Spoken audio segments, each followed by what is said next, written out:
आज आपल्या समोर लय मोठी एक संकट उभी राहिली. कितीतरी गावांना कितीतरी वेगवेगळ्या संकटांना सामोरं जावं लागतं. या सरकार नुसतीच आश्वासन देतोय, मी हाव करीन ताव करीन, पण प्रत्यक्षात काहीच करत नाहीये. कितीतरी लोक स्वतःचा जीव देत आहेत. कितीतरी लोकांचं जगणं कठीण झालंय. एखादं कुत्रं रस्त्यावरती मरून पडावं आणि 3-4 लोक येऊन नुसतंच निघून जावं इतपत स्वस्त मरण झालंय का? मला अजून माझे ते दिवस आठवतात. माझं एक छोटस कुटुंब होतं. आम्ही आमच्या विश्वात गुन्हे गोंधळी नांदत होतो. माझी आई, तात्या आणि माझी एक छोटीशी बहीण होती. माझी बहीण जिल्ह्याच्या ठिकाणी कॉलेजात शिकायची. जिल्ह्याच्या ठिकाणी कॉलेजात शिकायची.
एखाद्या राजकीय नेत्याला आणि हो एखाद्या नाट्यगृहाचं उद्घाटन करायचं असेल तर त्यांनाच आमंत्रण द्यावं लागतं.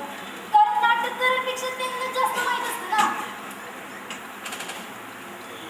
बरं ते जाऊ दे. आता मला सांग, भुईमुगाची शेंगा कुठे येतात बरं? सोपं आहे, झाडाला. तुला तर म्हटलं मला माहित नाही. झाडाला नाही काय, भुईमुगाच्या शेंगा जमिनीत त्याच्या मुलाला येतात. कालच मी एका राजकीय नेत्याच्या भाषणात ऐकलं, त्यानेच सांगितलं झाडाला येतात म्हणून. काहीतरी समजा कुठल्या लोकांना हेच तर माहित काय. गावाकडच्या लोकांची कथा काय समजतं.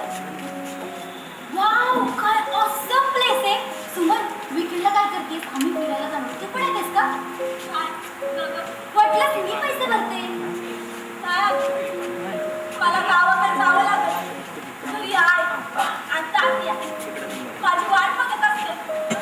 मी गेले की मी जेवायची सुधीत नाही. तुम्ही या okay no problem. Bye, take care.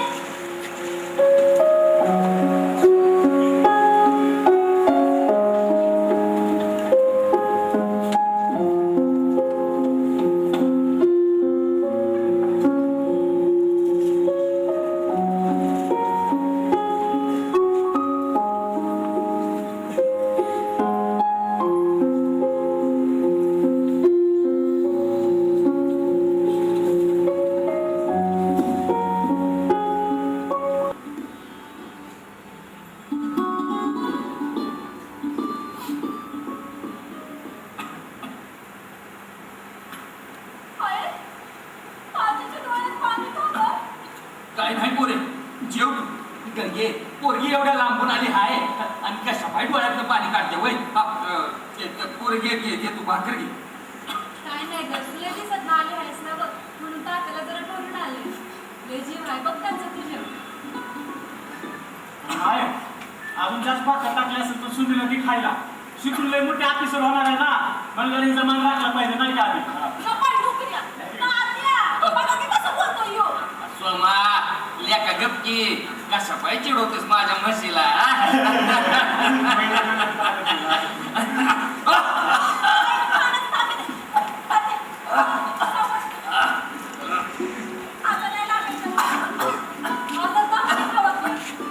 वय वय जाहीर करू नका बरं तात्या. वय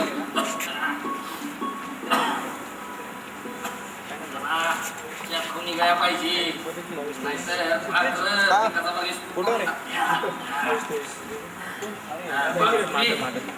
तू नाही लांबून आली काय तू घरी आराम कर आम्ही शेतात जाऊन येतो.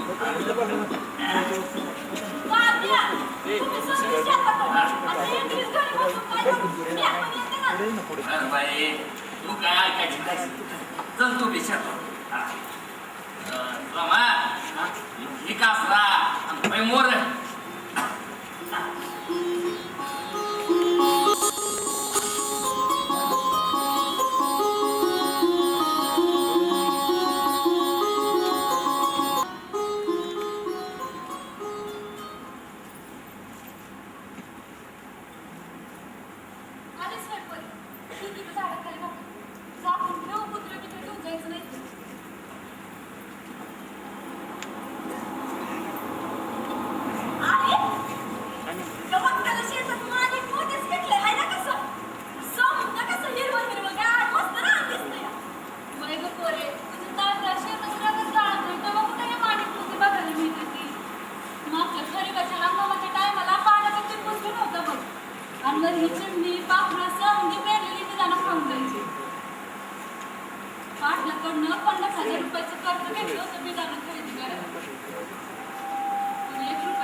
आईची तात्याची काळजी करायची काय गरज नाही सांगत तुला काय आणि काय कर 4 बुक शिकली म्हणून लहान असलेली शान पण शिकवती काय आईला सांगणार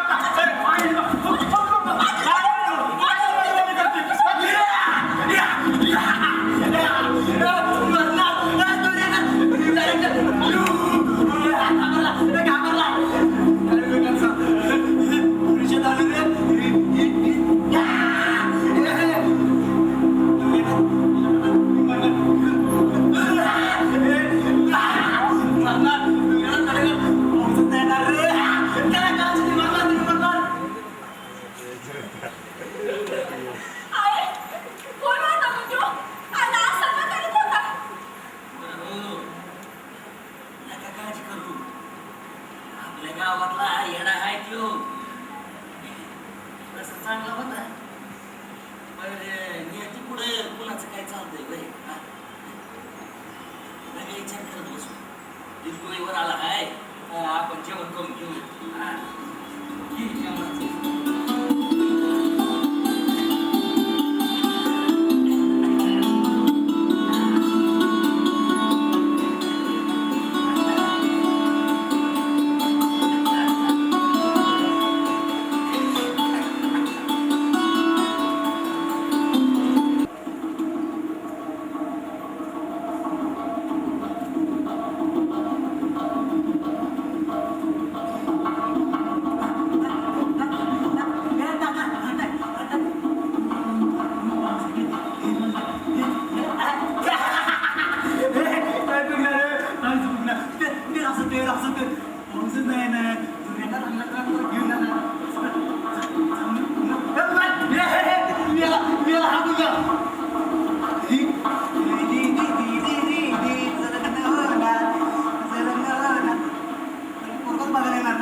सगळ्यांना मागून आणले ती वाचताच ती सांग एवढं उभं पीक निघालंय की राहिल्याला समज ती तू म्हणावं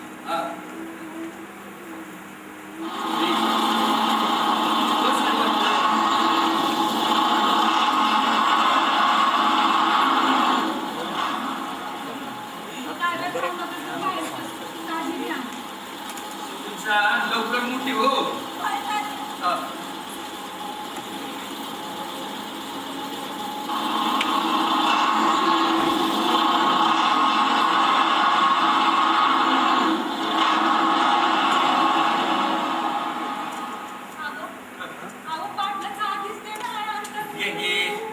असू दे तू नव्हे विचार करत बस औंदा पीक बघ कसं हिरवगार आलं या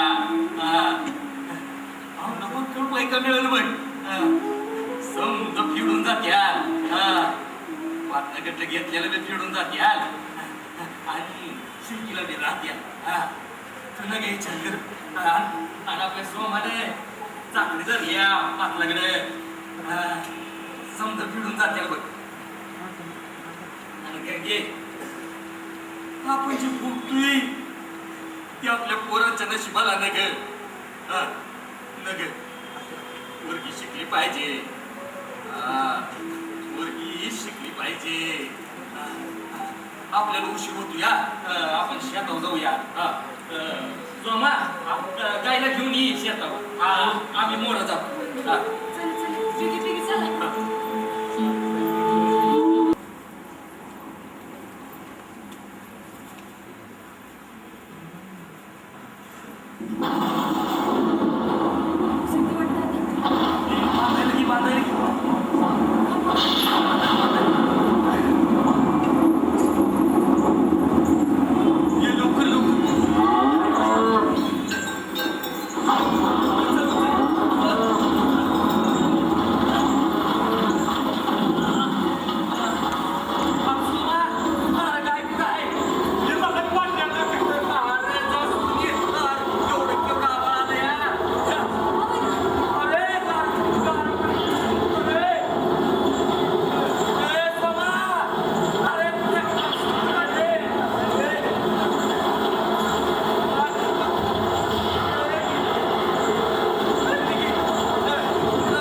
असला कसला ना तुझा काय अरे कोरडा झाला तरी मिठात बोललं नाही जाणार पीक कापणीला आलं तर तुझी नजर त्याच्यावर पडली पाहिजे गंगे शांत हो गंगे अशी कशी शांत हो मी आपल्या डोळ्यासमोर आपल्या सोन्यासारखी राजपाल झोप लागली पाटलाचं पैक कसं फेडायचं आपण सुमीचं लगीन कसं करायचं सोम्या सुमीचं लगीन कसं करायचं संपलं समजा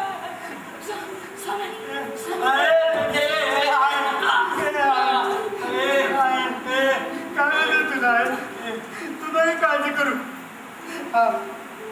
वाटल्यास आपण तू वर पेरणी करू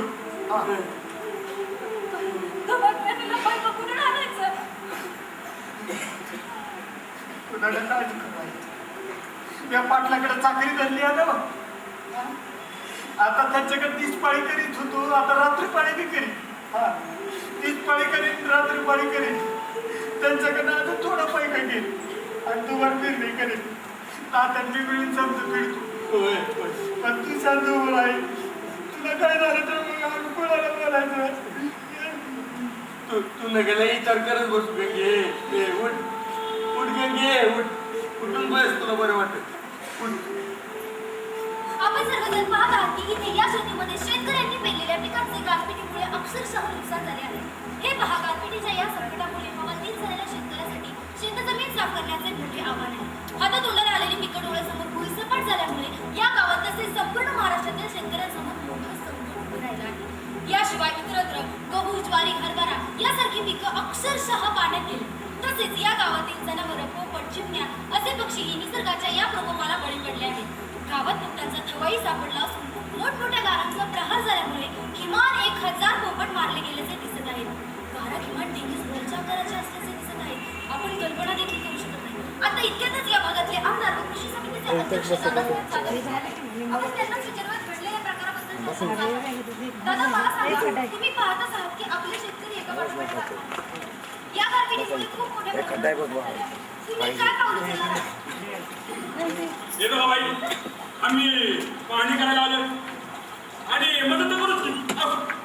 पण त्या आधी पाहणी करायला लागते आणि नंतर मग अंदाज काढून हा वाट काय टाकतो आणि मग त्यानंतर तो वर पाठवावा लागतो. आता वर म्हणजे आपल्या सरकार त्यानंतर जे काहीतरी आमच्याकडे येईल ते शेतकऱ्यांना देऊच की. आम्ही काय नाही म्हणतो यार.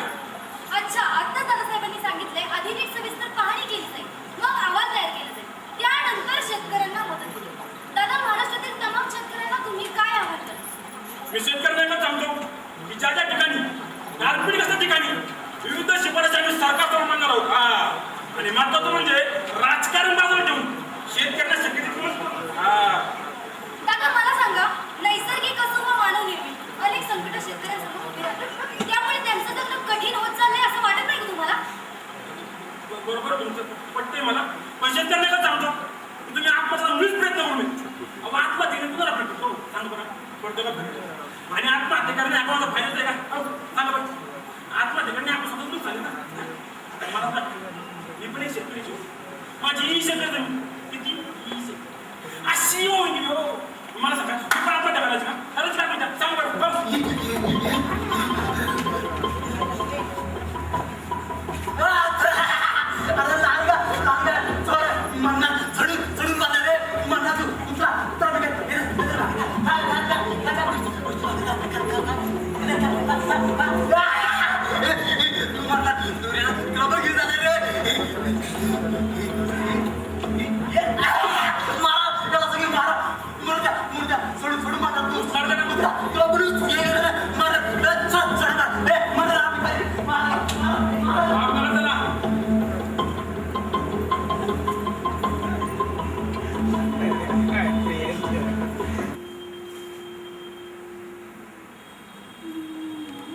आहे काय तर खाऊन घे की.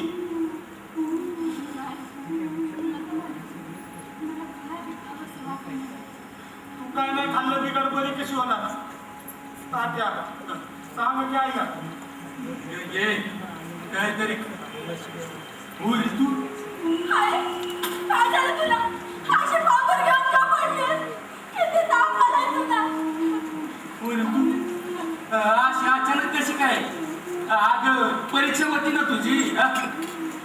माझी राहिलेली फी बाकी आहे. माझ्या सरांनी मला वर्गाच्या बाहेर काढलं. राहिलेली फी घेऊन ये, नाहीतर परीक्षेला बसता येणार नाही म्हणले. मी त्यांना म्हणलं, पिकं काढणीला आलं त्याचे पैसे आले की ताटे पाठवणार आहे. पण त्यांनी माझं काहीच नाही ऐकलं. काय विकास करू नकोस बघ. समजून घे कोणी.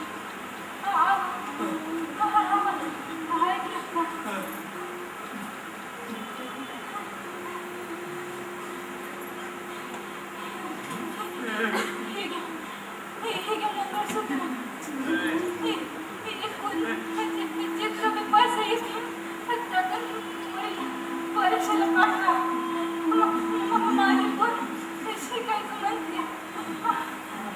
शिकून चालला मोठं होऊ द्या. आपलं घराचं मोठं करणं. सोन्या तर माझं काय बी खरं नाही बघ. असं नको करू तू आई. सोन्या तुझं तात्याचं तुमचं काही जीव आहे बरं. तात्याची पायाची वाढत चालली. तात्या याचं पडून सोन्या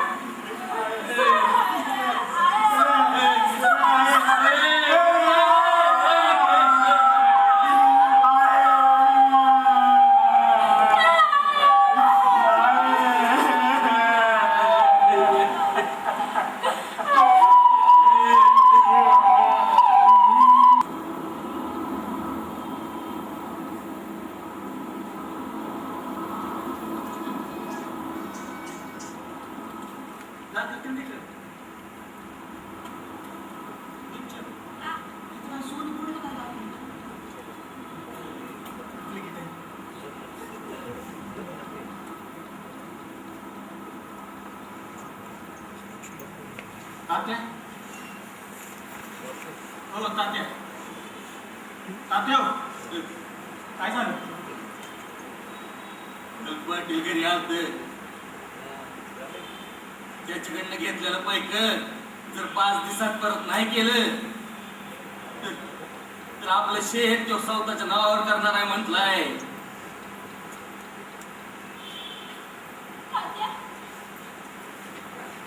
हो आता आपलं काय बी खरं नाही.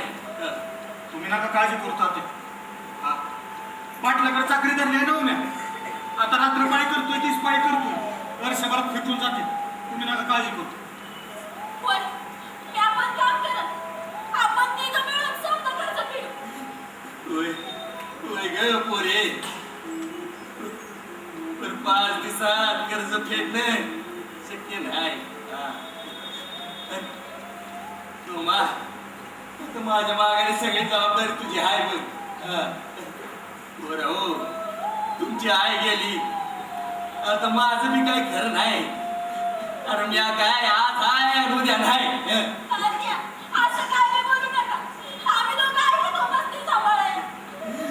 वय ग पोरे पण या दुखण्यानं लय जीव खाल्लाय बघ. नुसती आग आग होती या परीस मरण आल्याला बरं असं वाटतं या बघ. हो तात्या असं येणं बापा काही बोलू नका. तुम्हाला मी सांगतो आणि मी काय बी होऊ देणार नाही तुम्हाला. पोरा माझी गंगी होती तर या दुखण्याचं काय मी वाटलं नाही बघ. पण आता या दुखण्याचं वजन मी तुमच्यावर कसं टाकू कसं टाकू. पोरी त्यात तुझं शिक्षण थांबलं. मला वाटतं तू पुण्यात एकदा प्रवेश घे. शिकून शान लय मोठी हो. या बापाचं नाव बी मोठं कर. पण तिथेच बघाया हसे नसते पण मला आनंदच होईल बघ. माझ्या गंगीला तर लय आनंद होईल. सोमा आता माझ्या माघारी सगळी जबाबदारी तुझी आहे. पण माझ्या पुरीला चांगलं सांभाळ. वाटलं नाही की शेत स्वतःच्या नावावर करून घेतलं तर मात्र तुम्हाला तुमची जागा शोधावी लागेल.